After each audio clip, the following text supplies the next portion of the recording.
In the case of the Queen versus Vennings, a 20-year-old economics student, Paul Vennings, has been accused of smuggling heroin in his father's motor cruiser, Sunbird 6.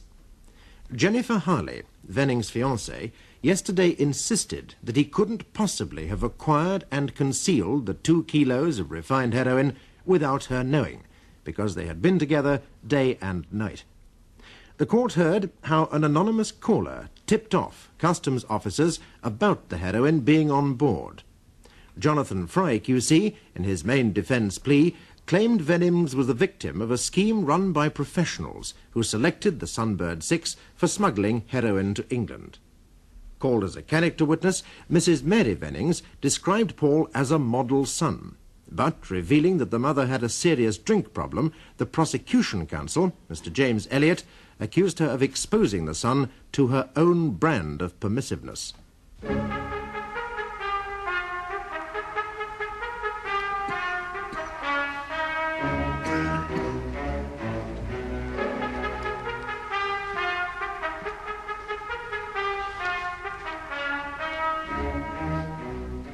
And would you agree with your wife that Paul is by way of being a model, son? Well, hardly that perfect. We've certainly done our best by him, of course. Your best? Well, to keep him trim, right-thinking and disciplined. If that's model by today's standards, well. Yes. May we infer, then, that you deplore the general drift of morality in the young? Indeed, I do. Do you approve of stern penalties aimed at curbing drug abuse? Yes, I'd like to see the law a lot tougher than it is. Tougher? Even in the case of this young man whom you've sought to keep trim, right-thinking and disciplined? If he were found to be guilty, in that case, then naturally he should face the full punishment, naturally. I'm sure your son will appreciate that.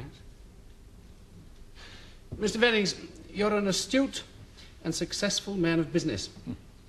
A success bought, no doubt, at much cost of time and effort. Oh, I suppose so, yes. At cost, too, to your domestic life? Oh, hardly. Oh, your wife in her evidence made no bones about the extent to which your work dominates your life. Yes, nevertheless, I've always tried. Tried? I put it to you, sir, that over the years you've grossly neglected your duties as a father. And I say that is grossly unfair, grossly. You would. But please tell the court who has briefed and is paying for the defence of your son. Well, my wife. Your wife. Who stood bail for your son, you or your wife?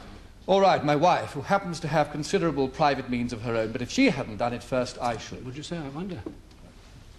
I put it to you, sir, that this issue of who pays is indicative of your whole attitude. Mr. Vennings, do you like your son? Do I like? Yes, I also put it to you, sir, that you're totally out of sympathy with your son and his predicament in this court. What nonsense. And that's because you believe him to be guilty and due, as you put it, for the full punishment. Oh, now, look here, you're not allowed to say. It is for the jury to decide whether the accused is guilty or not. I stand properly corrected, my lord. Quite so. All done? Thank you, my lord. You may stand down, Mr. Vennings. Thank you, my lord. Now, with your lordship's permission, I'd like to call the accused Paul Brandon Vennings. Very well. Paul Brandon Vennings.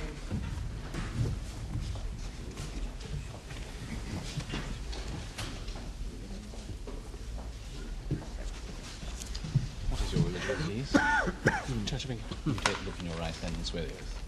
I swear by Almighty God that the evidence I shall give shall be the truth, the whole truth, and nothing but the truth. Thank you. You are Paul Brandon Vennings.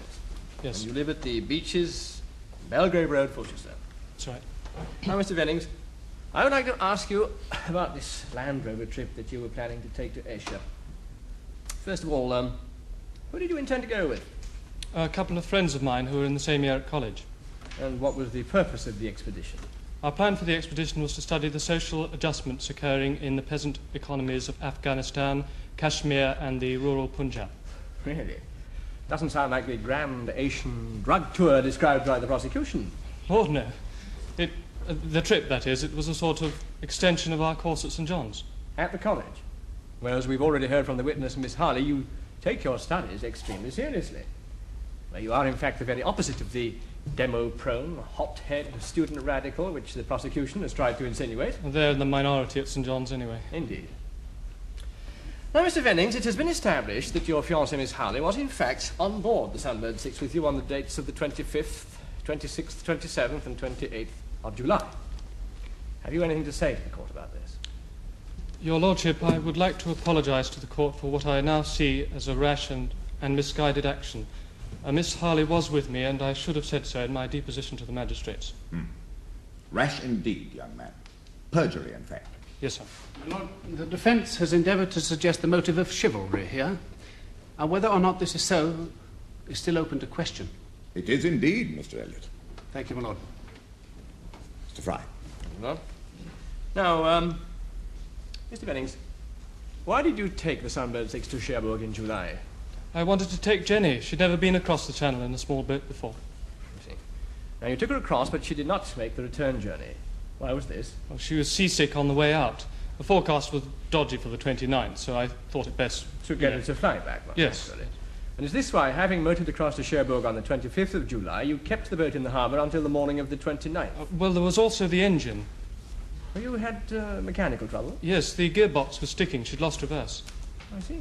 So the Sunbird was laid up for repairs? Yes. Well, we could still live on board, but we didn't actually use her until, well, actually, it was the day before, the 28th. We took her out for a short test run. These repairs, were they all done by the same firm? Yes, by Commiers, the local marine engineers. Commiers. So you and Miss Harley were living on board the Sunbird 6, but did you go ashore on any occasion? Yes. Leaving only the Commiers mechanics working on board? Well, the harbour master's office looked after the keys. While we weren't there, that is. I see. So there were occasions when the Sunbird 6 was unoccupied and even unlocked while she was in Cherbourg Harbour? Yes, occasionally. Oh, well, thank you, Mr. Venning.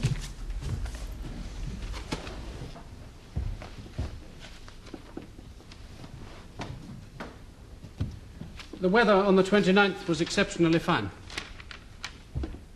It was, in fact, midway through the summer's first really warm spell. The forecast was not, as you put it, dodgy.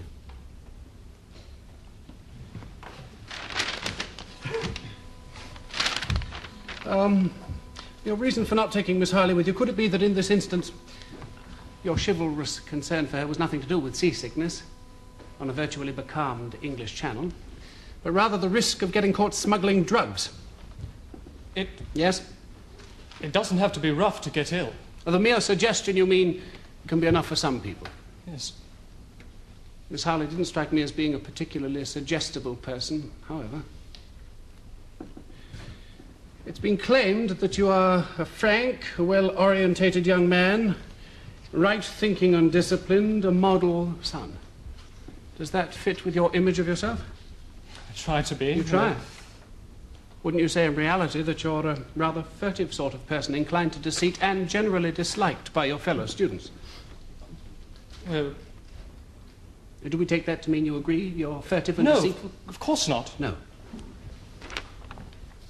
When did you last get your hair cut? Well, these questions are irrelevant and prejudicial.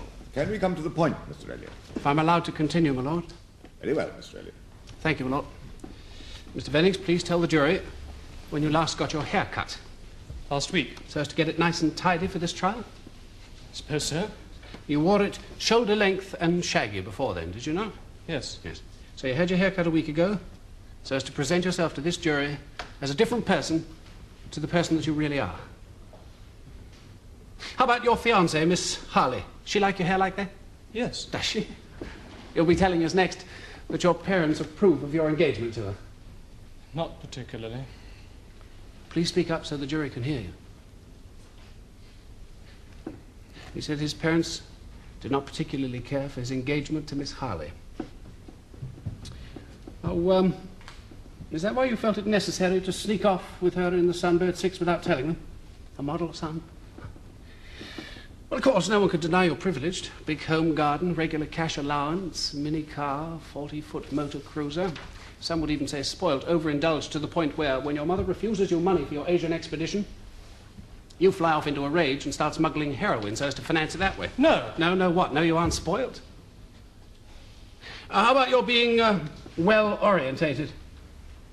You were sent as part of your exclusive education to Felham's, the public school near your home, correct? Yes. Where although most of the boys are boarders, you attend as a day boy. Yes? Yes. What nickname did you have at Phelps? Oh, come on, everyone has a nickname, some sort of... Can't say that I You did. can't say? Perhaps I can refresh your memory. Smothers, wasn't it? Smothers, boy. After a few years, you were so well orientated, it became necessary for your parents to take you away from Phelps and send you to a special crammers school, which would push you through enough A-levels to get you into St. John's, correct? What? I said after a few years you became so well Yes, orientated. all right. As to your relationships. Your mother has described you as a rather solitary person. Now, isn't it true that the reason you're not one of the activist students is that because you have difficulty in forming relationships? If you say so. Well, surely your fellow students have said so. Yeah? When they rejected you last winter from the Student Activist Committee. That was... The Smothers Boy image is stuck, isn't it? They don't call me that. Or maybe you're just the poor little rich boy to them. Spurned, scorned and rejected. No. To such an extent that you have to buy their friendship, for instance, with offers to pay for their trips to Asia. No. No. Did they ask you to smuggle the heroin? No. They dare you to smuggle the heroin? No. Scorning your inadequacy, making use of you, exploiting you, and above all despising you, even to the extent that one of them maliciously betrayed you. No. Betrayed your smuggling to the customs and excise. No. Who else will betray you? Why should they? Who else knew about the drugs? Mr. Vennings, have you ever smoked marijuana? No. Have you ever tried hashish? Young man, you're under oath. Have you ever tried hashish? Now, what about Benny's? Speed. Ever tried Benny's? No. Have you? Oh, Have you ever sniffed coke? Stop it! Heroin. Are you an addict, stop Mr. it! Bennings? Have you tried All right, heroin? let's say I did it then. I'm guilty. Oh, Silence! come on. Will you pull yourself together, young My man? lord, if I might ask for a short adjournment. Very well, if Mr. Elliot agrees. On the contrary, my lord, if the accused wishes to change his plea to guilty. Very well. Court will rise.